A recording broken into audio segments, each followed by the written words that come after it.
इसी सीरीज़ को भी हम वो कंटिन्यू रखेंगे, जहाँ पर हमारे पास जो नेक्स्ट टॉपिक है calculation of a master formula, या जिसको हम मोस्टली हम ये वो कहते हैं कि मेन जो डिस्पेंसिंग फार्मूला होता है। अच्छा, फार्मास्यूटिकल्स के अंदर अगर आप कंपाउंडिंग के अंदर हैं तो फिर आपके पास एक वो मास्टर फार्मूला होता है और उससे आप वो रिड्यूस और इनलार्ज फार्मूला बनाते हैं। तो थोड़ा सा इसके हम वो कॉन्सेप्ट को हम वो देखेंगे कि मास्टर फार्मूला से वो मुराद क्या है, ऑफिशियल फार्मूला क्या है। हमारे पास बहुत सी टर्म्स हम यूज़ करेंगे। हमारे पास एक टर्म यूज़ होती है ऑफिशियल फार्मूला, या जिसको हम कहते हैं मास्टर फार्मूला। अब अगर आपके पास थोड़ा सा भी अगर आपने इसके बारे में स्टडी किया हो तो ऑफिशियल फार्मूला आप ये कहेंगे कि वो चीज़ें जो हमारे पास ऑफिशियल बुक्स फार्माकोपेडिया फार्माकोपियस के अंदर जो हैं, उसके अंदर जो हमारे पास जो फार्मूला गिवन है वो हमारे पास ऑफिशियल फार्मूला है।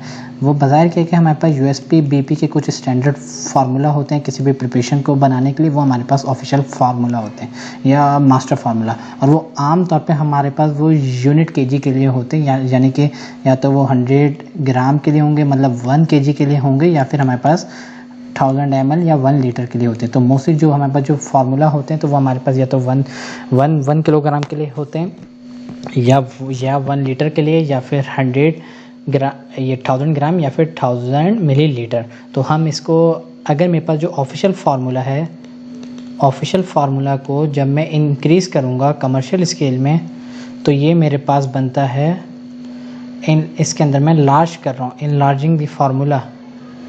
और अगर मैं इसको ऑफिशियल फार्मूला को लैब स्केल की तरफ लाऊंगा तो ये मेरे पास रिड्यूसिंग द फार्मूला। मिसाल के तौर पे मेरे पास ऑफिशियल फार्मूला है 1 किलोग्राम के लिए।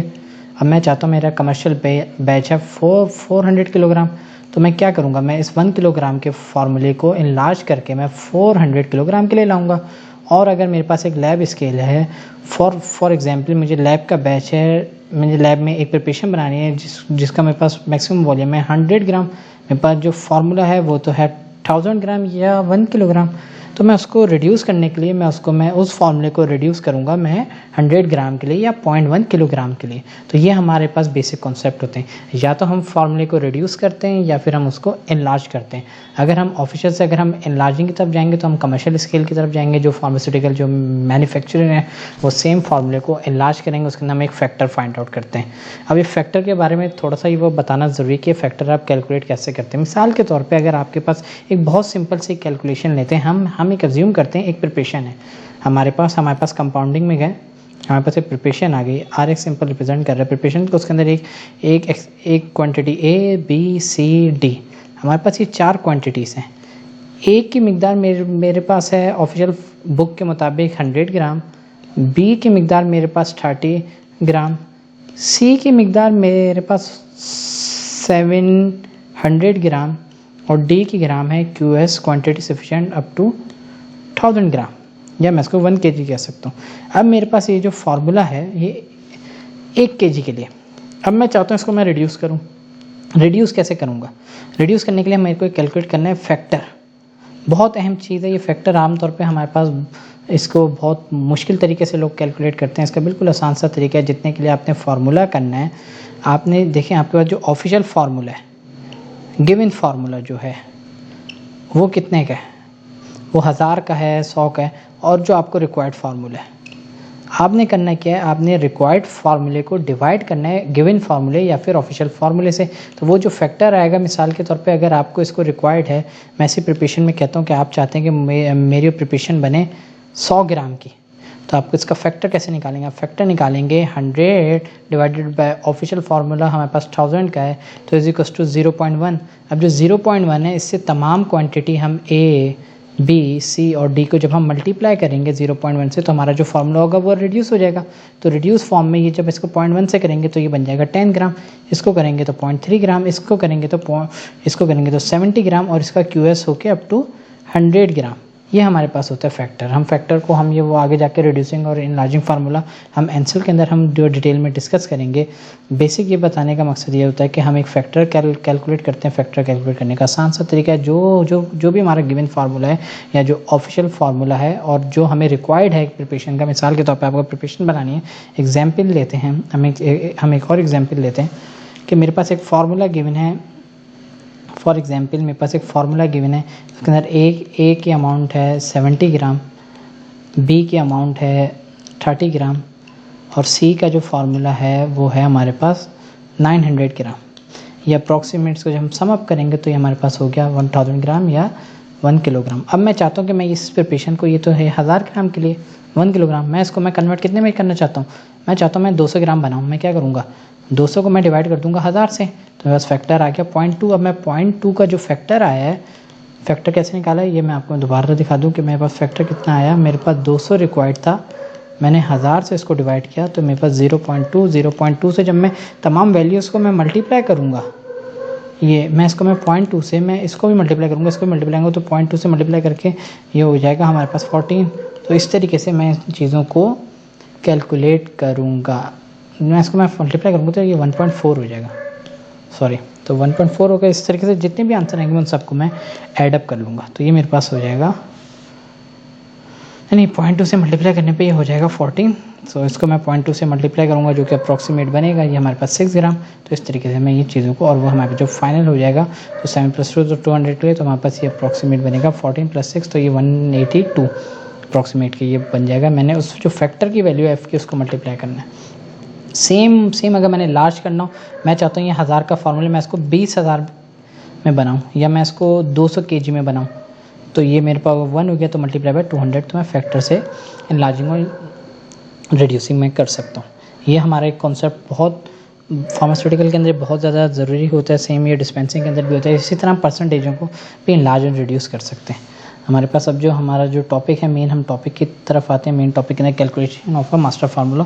इसके हमारे पास जो एग्जाम्पल गिवन है कि अगर मैं 19.19 में देखता हूँ, calculate the quantities required to produce 3000 ml। हमारे को 3000 ml की बनाए। हमारे पास पहले क्वांटिटी देखें, हमारे पास जो मास्टर फार्मूला है या ऑफिशियल फार्मूला है, सोप हमारे पास गया 75 ग्राम, ये गया 50 ग्राम, ये गया 650 ml, ये वो। अब हमें देखते हैं कि फार्मूला कितने का बनता है। ये फार्मूला हमारे पास, इनको जब हम सम अप करेंगे तो हमारे को पता चलेगा टोटल बन गया 1000। हमारे पास 1000 ग्राम का गिवन है, हमें कन्वर्ट कितने में करना है, ये 1000 ml का गिवन है, हमें कन्वर्ट कितने में करना है 300। तो 300 डिवाइडेड बाय 1000 0.3 फैक्टर निकाल लिया। और 0.3 के फैक्टर को जब मैं इसे मल्टीप्लाई करूँगा तो मैं 75 को मल्टीप्लाई करूँगा 0.3 से। तो इस तरीके से मैं ये चीज़ों को मैं कैलकुलेट कर लूँगा। ये हमारा है एक जनरल ओवरव्यू होता है कि हम इस तरीके से फैक्टर करते हैं।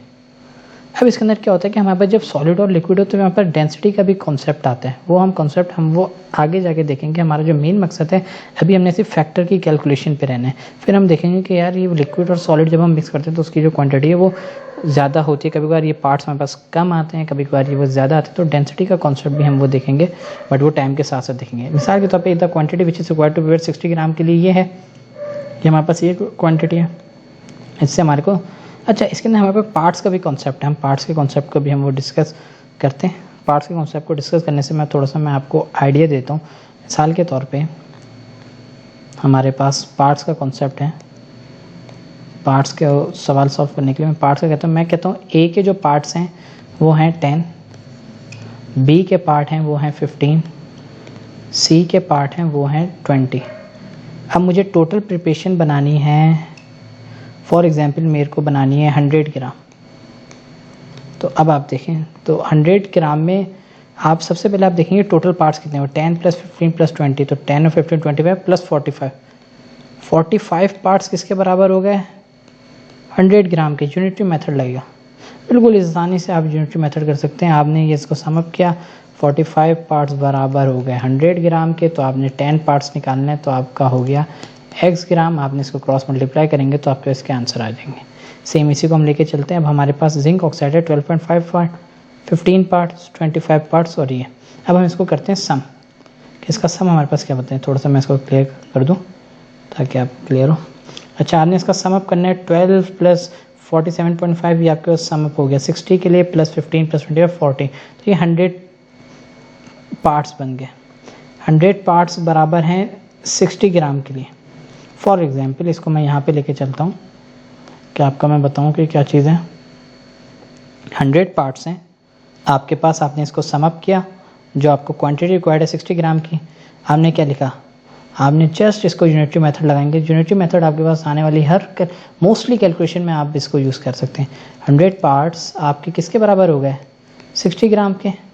आपके पास इसके कितने पार्ट है, 12.5 ग्राम, 12.5 पार्ट्स हो गए। x ग्राम का इसको क्रॉस मल्टीप्लाई करेंगे 100x इंटू 60 इंटू 12.5, तो आप इसको जब कैलकुलेट करेंगे ये हमारे पास कैलकुलेटर करने पे आ जाएगा, ये अप्रोक्सीमेट टू हमारे पास आ गया 736, ये हो गया 600 के बाद हमारे पास 720 750 अप्रोक्सीमेट टू 750 और ये 100 यहाँ पर x में डिवाइड बाय 100, तो ये हमारे पास हो गया 7.5 ग्राम।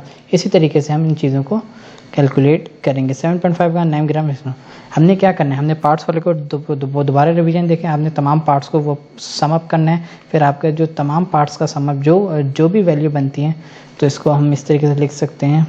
पार्ट्स वाला हम कैलकुलेट कैसे करेंगे, sum of all parts equals to total preparation weight, total preparation का वेट। इधर सम ऑफ ऑल पार्ट्स यहाँ पर 100 पार्ट्स थे, टोटल प्रिपरेशन का वेट हमारे पास कितना बना, हमारे पास टोटल प्रिपरेशन का वेट बन गया 60 ग्राम।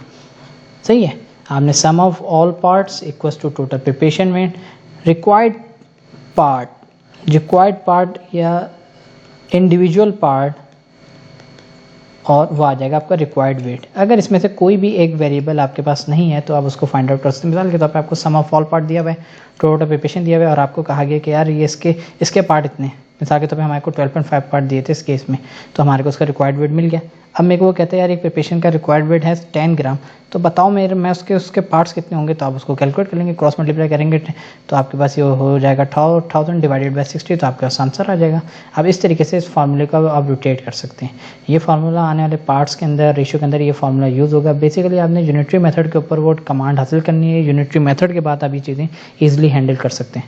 यूनिटरी मेथड को बिल्कुल आपने आसानी से समझना हो तो आप सिर्फ एक जनरल सा रिलेशन बना लें कि यार अगर इसकी मेरा जो टोटल प्रिपरेशन है वो इतने पार्ट्स के बराबर है, फिर मैं इसको इस हिसाब से लेके आप चल सकते हैं। यूनिटरी मेथड इजी, बहुत ज़्यादा इजी है, आपको ना इतनी ज़्यादा कॉम्प्लिकेशन है और यूनिटरी मेथड को आप वेरीफाई भी कर सकते हैं कि आप क्या चीज़ें। अब हमारे 19.21 हमारे पास एक बहुत अच्छी चीज़ है, हमारे पास एक चीज़ दी हुई है। अब यहाँ पर है क्वांटिटी सफिशिएंट का समय। अब यहाँ पर कहिए 2 प्रोडक्ट टू बी डिस्पेंस, आपने एक बेटनोवेट क्रीम बनानी है जिसके अंदर बेटनोवेट क्रीम है और हमारे पास aqueous cream up to the 4 part. इसके अंदर बेटनोवेट आपके पास क्या हो गया, इसमें मतलब जो बेटनोवेट हो गई ए हो गई वो 1 पार्ट है, और जो एक्वस क्रीम हो गई जो बी है वो हमारे पास कितनी है, वो QS 4 पार्ट, मतलब आपने 4 हिस्से बनाने टोटल, तो ये 25% हो गया। ये हो गया 1 पार्ट और टोटल हिस्से कितने हो गए 4 पार्ट, तो आप इसको डिवाइड करेंगे तो 0.25 और 1/4। लेकिन अगर मैं इसको QS हटा दूं, मैं इसको ऐसे लिखूं कि यार भैया जो बेटनोवेट है वो मेरे पास है 1 पार्ट और एक्वस जो है वो है भैया मेरे पास 4 पार्ट। तो अब मुझे बताओ भैया कि इसको करना क्या सीन है कि अभी टोटल कितने पार्ट हो गए, 1 + 4 इज इक्वल टू 5 पार्ट्स। तो इसका प्रोपोर्शन कितना हो गया 5 पार्ट, 1/5 जो part of individual upon total part. इस तरीके से आप इसकी कैलकुलेशन कर सकते हैं। इस टॉपिक के अंदर ज़्यादा डिटेलिंग इसलिए नहीं है कि क्योंकि हम आगे जाके इसको हम वो डिटेल में देखेंगे। फिलहाल आपको एक रेशियो का पता हो, आपको मास्टर फॉर्मूले का पता हो, आपको रिड्यूसिंग और इनलार्जिंग का पता हो, तो ये बेसिक कॉन्सेप्ट हैं। इसके अंदर आप प्रैक्टिस करेंगे तो आपको चीज़ें ज़्यादा से ज़्यादा ये क्लियर होंगी।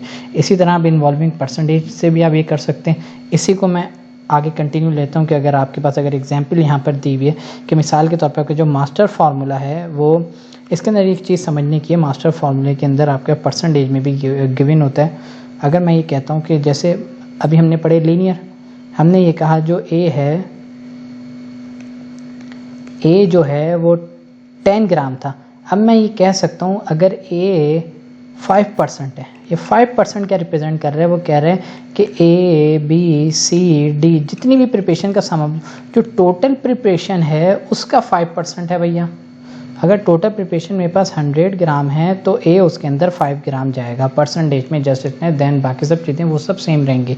इसको अगर हम लेके चलें, इसी की एग्जांपल लेते हैं। मिसाल के तौर पे सल्फर है 2%, सैलिसिलिक एसिड है 1% और सॉफ्ट पैराफिन अप टू 10 ग्राम।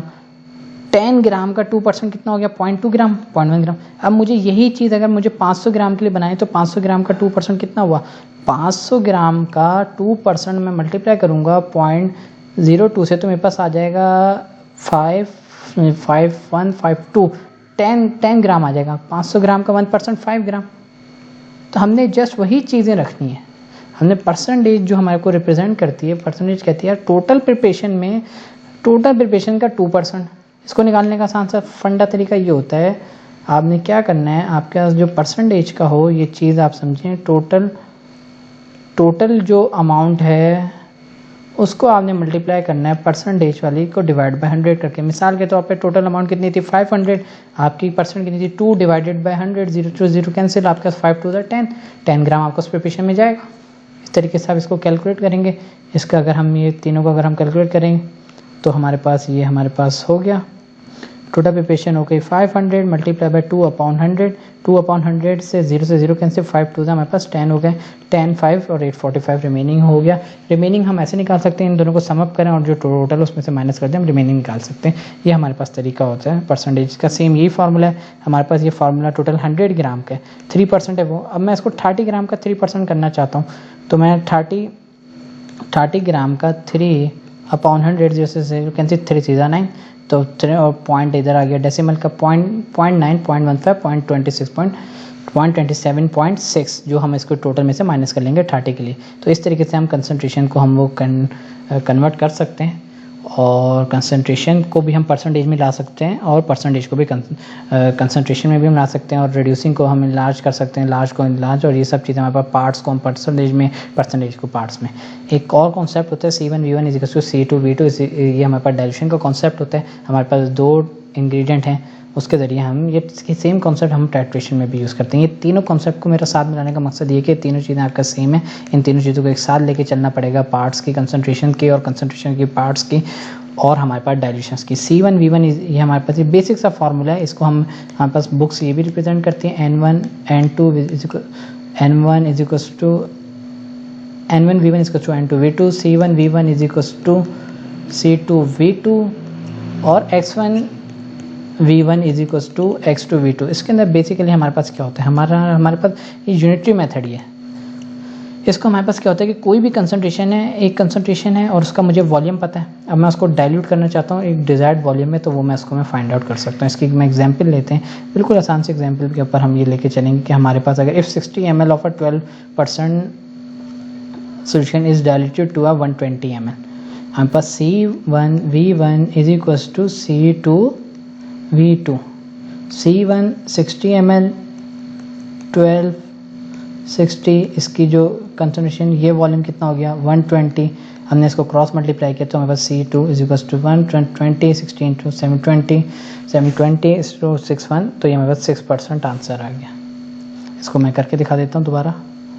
मैं इसको ये किस तरीके से हमने किया, हमने ये कहा हमारे पास जो पैरामीटर थे वो हमारे पास जो C1 जो था, इसका जो C1 था वो मेरे पास था 12% और उसका वॉल्यूम कितना था मेरे पास 60 ml। आप किसी भी चीज़ को, आप किसी को भी C1 ले सकते हैं और किसी को भी C2 ले सकते हैं, इसका कोई वो इशू नहीं होता। C2 आपको फाइंड आउट करना है और कितने वॉल्यूम में आपने इसको डाइल्यूट किया, आपने इसको डाइल्यूट कर दिया 120 ml से। ज़ाहिर सी बात है वो कंसंट्रेशन कम होगी, कितनी कम हुई हमने ये देखा, C1V1 = C2V2। C1 आपके पास कितना आ गया, C1 आपके पास था 12% को आप डाइल्यूट करेंगे 60 ml में, 12 × 60 = X × 120 कैंसिल, X × 120, तो X = 12 × 60 अपॉन 120, 0 से कैंसिल, 12 ones और ये 72, सो 12 72 अपॉन 12 = 6, तो 6% is the final concentration of the solution. आपका जो फाइनल होगा वो जो डाइल्यूटेड होकर वो 6% में होगी। ये कॉमन सेंस की बात है कि आपने एक बड़ी चीज़ को हमने डाइल्यूट किया। वैसे आप देखा जाए तो अपने जब आपने वॉल्यूम को इंक्रीज़ करेंगे तो कंसंट्रेशन डाइल्यूट होगी। ये जब हम इसके ग्राफ देखेंगे कि हमारे पास जैसे जैसे अगर हम वॉल्यूम को बढ़ाते हैं तो कंसंट्रेशन हमारे पास डिक्रीज़ होती है, क्योंकि वो चीज़ डाइल्यूशन होती है। ये सेम चीज़ हम ये कॉन्सेप्ट हम न्यूट्रलाइजेशन में हम ये पढ़ते हैं। तो ये फ़िलहाल इसके अंदर इतना ही है। इसके अलावा बाकी 1% परसेंटेज वाला भी सेम वही होता है कि आपका 1% सोल्यूशन होता है मेड फ्रॉम 75 ml पर 5% 71 आपने सी वॉल्यूम आपने निकालना है, 1% उसकी फाइनल है, तो आपका C1 गिवन है, C2 गिवन है और V आपके पास गिवन है। आप V2 निकाल सकते हो उसको क्रॉस मल्टीप्लाई करके। ये आपके पास जितनी भी ये मेथड है ये बिल्कुल आपने इसको डायरेक्टली आपने सिर्फ सॉल्व करना है। इसके बाद हमारा जो नेक्स्ट टॉपिक होगा वो एलिगेशन के ऊपर होगा। एलिगेशन एक बहुत अहम टॉपिक है, फार्मास्यूटिकल डायरेक्शंस में एलिगेशन का भी एक रोल है, तो एलिगेशन को हम नेक्स्ट टॉपिक में हम ये देखेंगे। तो एलिगेशन हमारा नेक्स्ट टॉपिक होगा।